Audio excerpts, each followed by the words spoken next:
வணக்கம். மருத்துவர் இரா சிபி சக்கரவர்த்தி, BSMS. நம்ம சரவாங்கி அப்படின்ற நோய்க்காக 3 தலைமுறையாக பார்த்தீங்கன்னா தருமபுரியில் சிகிச்சை செய்கிறோம். மருத்துவமனை பேர் பார்த்தீங்கன்னா திருமூல சித்த வைத்திய சேவை மையம்.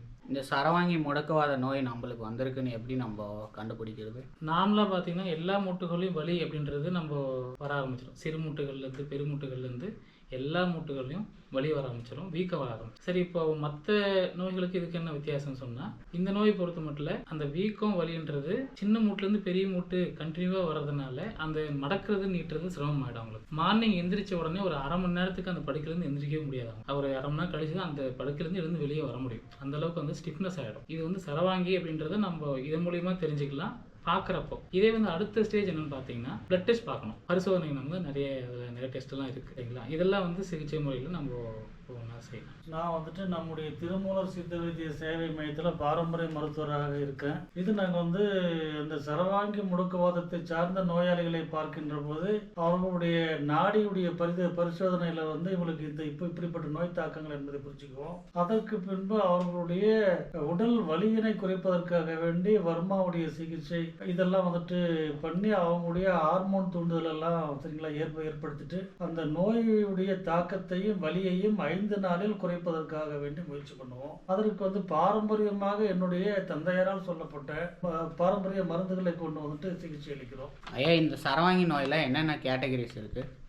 இதில் பார்த்தீங்கன்னா ரொமட்டாய்டு ஆர்த்தரைட்டிஸ்ன்றது நம்ம சரவாங்கின்னு மெயினாக சொல்லுவோம். சிறு மூட்டுகள்லேருந்து பெருமூட்டுகள் எல்லாம் வீங்கி வலி அதிகமாகிறது, மார்னிங் எந்திரிக்க முடியாத அளவுக்கு வலி வர்றதுன்றது நம்ம ரொமட்டாய்டு ஆர்த்தரைட்டிஸ். இதே பார்த்தீங்கன்னா ஆஸ்டியோ ஆர்த்தரைட்டிஸ்னு இருக்குது. ஆஸ்டியோ ஆர்த்தரைட்டிஸ்னா நார்மலாக ஒரு பெருமூட்டு தேய்மானமாக வர்றது. அதாவது இடது காலோ மூட்டை ஏதோ ஒரு மூட்டில் பார்த்தோன்னா தேய்மானம் அதிகமாக வீக்கம் அதிகமாக வர்றது, அது ஆஸ்டியோ ஆர்த்தரைட்டிஸ். இதே காலோட பெரு விரல்ல அதிகமான வலி, ரொம்ப வலியோ அல்லது ரொம்ப குத்துற மாதிரி வலி வீக்கம் வருது, தாங்கவே முடியாத அளவுக்கு பாதத்துலையும் பெருவிரலையும் வலி வருதுன்னு சொன்னால் கால் பேரில் வந்தால் அது கவுட்டி ஆர்த்தரைட்டிஸ் சொல்லுவோம். இதெல்லாம் தாண்டி இன்னொரு தொந்தரவு இருக்குது. அது பார்த்தீங்கன்னா சொரியாட்டிக் ஆர்த்தரைட்டிஸ் சொல்லுவாங்க. அதாவது தோல் நோய், அதுவும் ஆர்த்தரைட்டிஸ் சேர்ந்து வந்துடும். அதாவது மூட்டுகள் எல்லா மூட்டுகளும் வலியும் வந்துடும். எல்லாம் பார்த்தீங்கன்னா இந்த தோல் ஃபுல்லாகவே அந்த சொரியாட்டிக்ஸ் சேர்ந்து வந்துடும். இதெல்லாம் பார்த்தீங்கன்னா ஒவ்வொரு வகையாக இருக்குது. இது நமக்கு ரொம்ப சேலஞ்சானது பார்த்தீங்கன்னா HLA-B27 அப்படின்னு ஒரு பாசிட்டிவ் வரும். பிளட் டெஸ்ட் எடுத்து பார்த்தோம்னா நார்மலாக RFன்னு சொல்லுவாங்க. ரொமட்டாய்டு ஃபேக்டர் பார்க்குறது பார்த்தீங்கன்னா RAக்கு நம்ம பாசிட்டிவ்னு காட்டும். இதை தாண்டி ஒன்றுமே கேட்கல, ஆனால் வலி பயங்கரமாக இருக்குது, அப்படி தண்டு வரத்துலேருந்து வலி வருதுன்னு சொன்னால் அது HLA-B27 சொல்லுவாங்க. அது பாசிட்டிவ்னு வரும். அதை பற்றி அப்பா நாங்கள் பல ஆண்டுகளாக மூட்டுவாதத்தை சார்ந்திருக்கக்கூடிய சரவாங்க மூட்டுவாதத்துக்கு பாரம்பரிய சிகிச்சை செய்கிறோம். ஆரம்ப காலகட்டங்களில் இதை சார்ந்திருக்கக்கூடிய நோயாளிகள் மிகவும் கம்மியாக தான் வந்தாங்க. இப்பொழுது பார்த்தால் எங்கு பார்த்தாலும் நிறைய பேர் இந்த முடக்குவாத நோய்க்காக வர்றாங்க. இப்போ நம்ம சாதாரணமான மூட்டு வலி சரவாங்கி மூட்டு வலிக்கு வித்தியாசத்தை தெரிந்து கொள்ள வேண்டும்னா கையில் இருக்கக்கூடிய சின்ன மூட்டுக்கள், மணிக்கட்டு பகுதி, எல்போவுடைய பகுதி, முதுகுத்தண்டு பகுதி எல்லா பகுதியும் வலி கொண்டு வீங்கும். எந்த வகையான மருந்துக்கும் எளிதில் பார்த்தீங்கன்னா கட்டுப்படாது. குளிர்காலங்களில் வலி அதிகமாகவும், கோடை காலங்களில் வலிக்கு வலி குறைவாகவும் இருக்கும். இப்படிப்பட்ட சிறிய பாகுபாடு கொண்டிருக்கக்கூடியதில் HLA-B27 என்று இன்றைய அறிவியல் ரீதியில் அழைக்கக்கூடிய முள்ளடல் தண்டுவட வாதம் என்று சித்தர்களால் சொல்லப்பட்டது ஒன்று உண்டு. அதுக்கு HLA-B27 ஆங்கிலோசிஸ் ஸ்பாண்டிலைட்டிஸ் சொல்றாங்க. அது கழுத்துடைய முதுகு பகுதியிலிருந்து ஆரம்பிச்சு அனைத்து கழுத்துடைய மூட்டுகளும் ஒன்றுடன் ஒன்று இணைந்து பொறுத்து கொள்ள முடியாத வலியினை கொடுத்து திரும்பவோ அசைக்கவோ முடியாதவாறு ஆளை மாற்றிடும். மூச்சு இழுத்து விடுவதில் சிரமத்தினை கொடுக்கும். அடுத்தது தன்னுடைய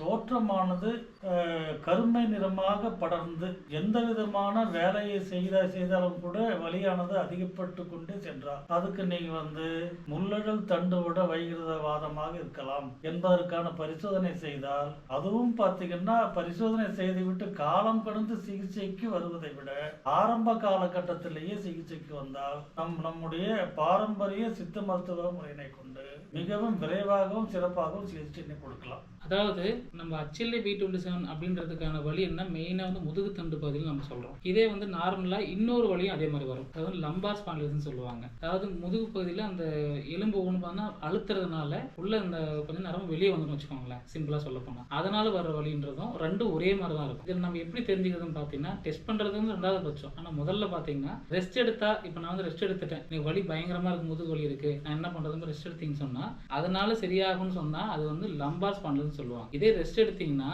இன்னும் வலி அதிகமாகிட்டே இருக்கும், சரி ஆகாது, பிரச்சனை பெருசாகிட்டே இருக்குன்றது தான் HLA-B20 பாசிட்டிவாக இருக்கணும் வலியானது. இது வந்து வித்தியாசம் ரெண்டுத்துக்கு இருக்குது, எனக்கு குழப்பிக்க வேண்டாம். ஐயா, இந்த நோயால் பாதிக்கப்பட்டவங்களுக்கு நீங்கள் என்ன சொல்ல விரும்புகிறீங்க அறிவுரை?